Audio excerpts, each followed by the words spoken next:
Hey guys, Thomas here, and today we're at Epping. You'll notice we're on this side, the side that we normally did our LRS stuff of Epping, because we're bringing the wings back finally. Yes. And so excited. So we've got both. We've got the Juggernaut. Yes. And my Zeta FX. And we've also got the mini quads. And we've got the mini quads. Is there anything else we've got? Jason and his stuff.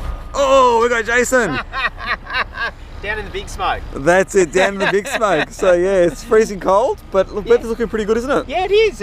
It's nice and still. Yeah, it was pretty, wind was picking up my way, so I'm glad to come down here. But yeah, we've got some full-scale aircraft in the pattern, but we'll try to stay away from We'll stay away from those guys, you know what I mean? And we've got these two guys up there. Yeah, they're ticking away already. So. Two friends, they're trying to track the aircraft, but they're having a little bit of drama because the aircraft's kind of down there. Yeah, but we're hoping to get up in the air and get some action. Let's make it happen. Done.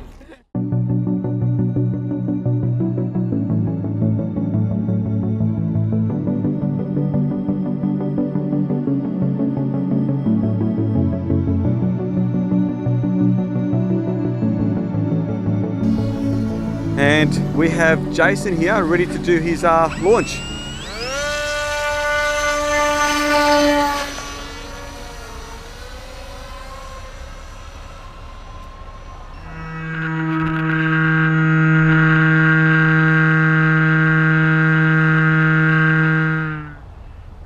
So I'm not sure how well you're going to see this, but this is Thomas's aircraft.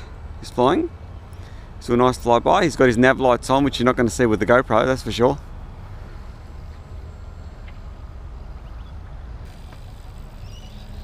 So what you're hearing there is Jason buzzing away, not himself physically, but those things up there. How's it all going, Jace? Yeah, all right. It's a little bit bumpy. It's really strange conditions, isn't it? Yeah. I mean, down here on the ground, there is absolutely zero wind, isn't there? There is, yeah, but it's out there. It's sort of bumpy. It's strange. And you actually noticed that before you got here, didn't you? You were talking about the trees, was it, or something you noticed? Yeah, on the way down, there was a fair bit of wind. I thought, and then just as I started to see Melbourne, I noticed that, there's some hot air balloons up. This is going to be good. Because they won't go up unless it's relatively still. But yeah, it's a bit bumpy here. It's strange. It really is. Especially that other ride. I remember flying at 45-degree angle to it. I couldn't believe it.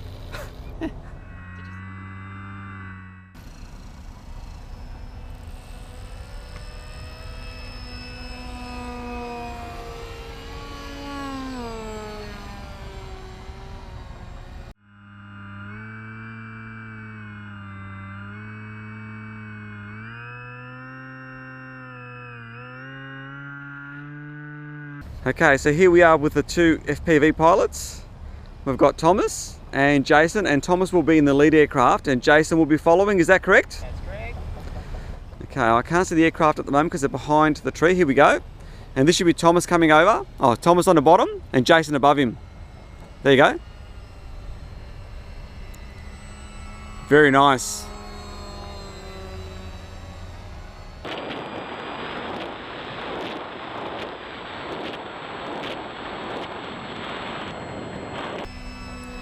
That's Thomas with his nav lights on and Jason behind. So here we are, the boys are going to try and do a tighter formation for me. Very nice.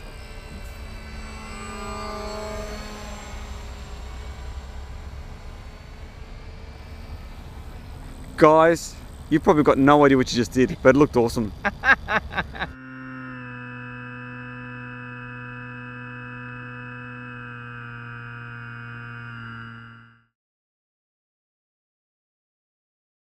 So how's it going, Tom? It's going good. You still on Jace? Yep. You might need to tilt your head up just a tad. Now Thomas is using a different helical to what we normally use, aren't you? Yeah, I'm using a 9-turn. A 9-turn. Oh, buffety. It's really buffety out there, isn't it? Yeah. So how are you finding flying aircraft again? It's really relaxing. I really like it. Have you noticed the yaw doesn't work very well on it? No, there is no yaw to worry about. Well, I was trying to put yaw corrections in when I was coming in for landing. I was for the landing too, because that's what you do in like FSX and stuff. Why am I talking quietly? Yes, it has a tendency of whispering. I'm just right now state of focusing and relaxing. How far are you out? 1.6 Ks. 1.6 Ks. Hi guys, Paul and Thomas here. Hello. And this was quite an interesting flight. I mean, we haven't flown here probably for 3 months or so, and the landscape is changing really quickly now, isn't it? Yes, lots of new industrial areas going up into buildings and stuff. Well, there's lots of construction happening. There's going to be lots of new roads here, so I'm not sure how far we're going to be able to fly here. We may have to change direction or something like that, or move to another location, but it's just fascinating seeing the landscape here changing so quickly. So that was really, really cool. Also, this was your first FPV flight, as in radio control aircraft FPV flight, in quite some time, because we've been so focused on the Multirotors. What were your thoughts and how was it, the transition back to aircraft? It wasn't as hard as I thought it would be, but I found it really nice that it was a lot more relaxing. You did still have to monitor, obviously, a lot of the information on the OSD, but just compared to the flight characteristics, you get to really enjoy the scenery. I'll find a lot more than what you do with the Multirotors, which is just really nice. You get to do lots of exploring over a vast distance of land, don't you? Yes, it's just really nice being, like, high up. I mean, with the Multirotors, I'm kind of got a fear of going really high. With this, it's just nice. Well, with the Multirotors, we're lucky if we're 20 feet up, aren't we? Well, yeah, because we're just scared that we're going to get lost. You reckon? Yeah, you could probably get lost. Oh, I think, at least with a Multirotor, you can stop and look around. We do that all the time, and it's easy to find your way back. Whereas with an aircraft, you're moving along quite quickly, and you can, if you don't have an OSD, you're going to quickly get lost, aren't you? Yeah, you're going to. But anyway, we also got to fly with Jason. Well, I flew with Jason last week. This was your first flight with Jason in quite some time, and you got to actually follow. That's his aircraft that we're watching at the moment that you were following out. How was that? It was really a lot of fun.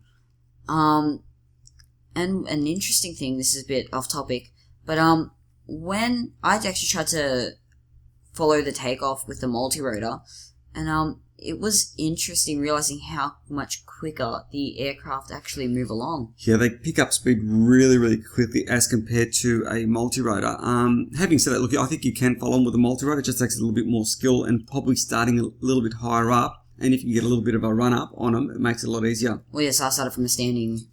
Yeah, so that's going to take a bit of practice to get the hang of that. I made the same mistake with a gimbaled Multirotor too. I'm not sure if the mic picked that up. That was a bird flying past the microphone. But anyway. Yeah, she's jumping between us. Weather conditions on this day were absolutely mind-blowing, because we were driving down and thinking this is going to be absolutely the best. There was not a breath of wind, was there? Well, at least we thought there wasn't. Well, there wasn't on the ground, was there? No, it was just when you took off, and the second you went, I'd say a few meters above treetop level, all of a sudden, it's just that's blowing.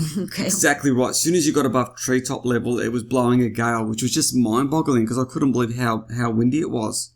I remember at one stage when I was FPVing, my aircraft was crabbing sideways, you know what I mean? It was just... You can see it there right now in the footage. You can actually see me moving to one side. It's blowing towards the factories, isn't it? You're actually pointing in the, probably 45 degrees. I think I'm still turning to get the right angle. There we go.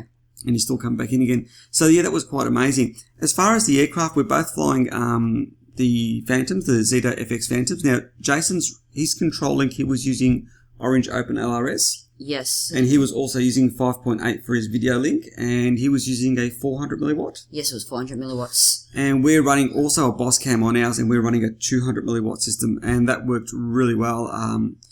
Probably flew out, I think, about 2.6 Ks, I think it was. So it wasn't very far at all. And about 100 metres, less than 100 metres up, wasn't it? Yes, I don't think we ever even hit the 100 metre mark, did we? No, I was always below. I was at, I think, 80 max. 80 max, yeah. So we're flying quite low. So the equipment worked really well. And for our control link, we're actually using FreeSky, and we're running a patch antenna on the actual transmitter, and that's allowing us to shoot out a little bit further. And the control link was just no issue whatsoever at all. So all in all, the equipment pretty much worked flawlessly, didn't it? Yes. Now, the other interesting thing is, in this region, we actually get some full-scale aircraft coming in for a landing on approach to Melbourne Airport. And don't they always look low?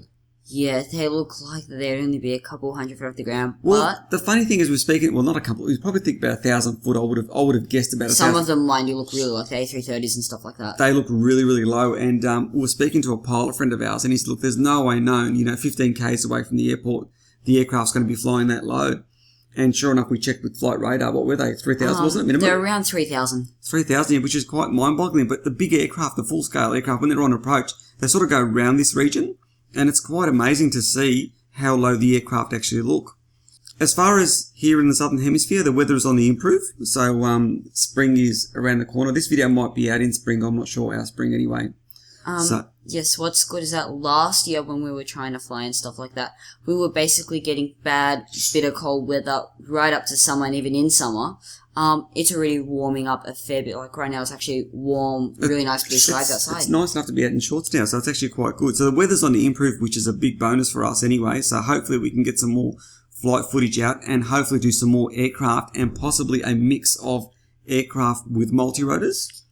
I think that'll make a good mix, don't you think so? Yes, that'd be pretty awesome. So a lot more of that.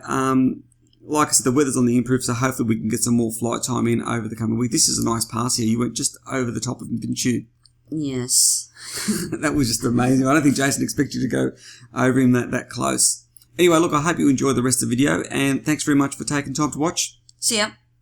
Okay, guys, so Jason's coming in for a landing, and Thomas is going to try and stay with him and then go around for a second pass, but he wants to film the landing with the FX-61, which is going to be interesting. Okay, coming in for final approach. So you're aiming at landing further out, if you know what I mean, Tom? I'm just aiming at following. It's the very last minute. Oh, prop wash. Man, this thing was low prop wash. Throttle up, Tom. Beautiful. I'm down. Okay, do I come in now? Yeah. We've got to charge some batteries, Thomas, and come back. Yes, please. And maybe replace that propeller on the Juggernaut, because I really want to get that thing going. I wouldn't mind going to the hobby shop. I'm trying to chase a 12 by 3.8 prop. 12? Oh, okay. Yeah. Would Metro Hobbies have it? We can try. Nice stuff, Thomas. Good to see you up in the air again. Yes, it makes me feel very, very happy. I know the feeling. This is where I belong. I don't belong in the ground picking up pieces. So you're not putting any more rudder inputs in? No. I do a bit sometimes because I'm used to doing that in flight simulators, but in this... It doesn't seem very responsive. I tried it over and over again. The rudder just didn't seem to I want work. to experiment with rudder because I know how useful rudder can be because I've been playing a lot more combat sims, and I know for doing certain maneuvers it can be really good for like getting on someone's tail, so I'm wondering how good it'd be for formation. Take the dual rates off. If Cut it. Beautiful. That's nice, Thomas. Beautiful. Flare now. Loading in. Nice. How's bouncy? You're back. Indeed. The FPV RC pilot. Back. Radio control aircraft pilot it is, isn't it? You're back. Hey, wait. Oh. The eyes. Yeah, no, they're really... He's had those things on for probably about 45 minutes, I reckon.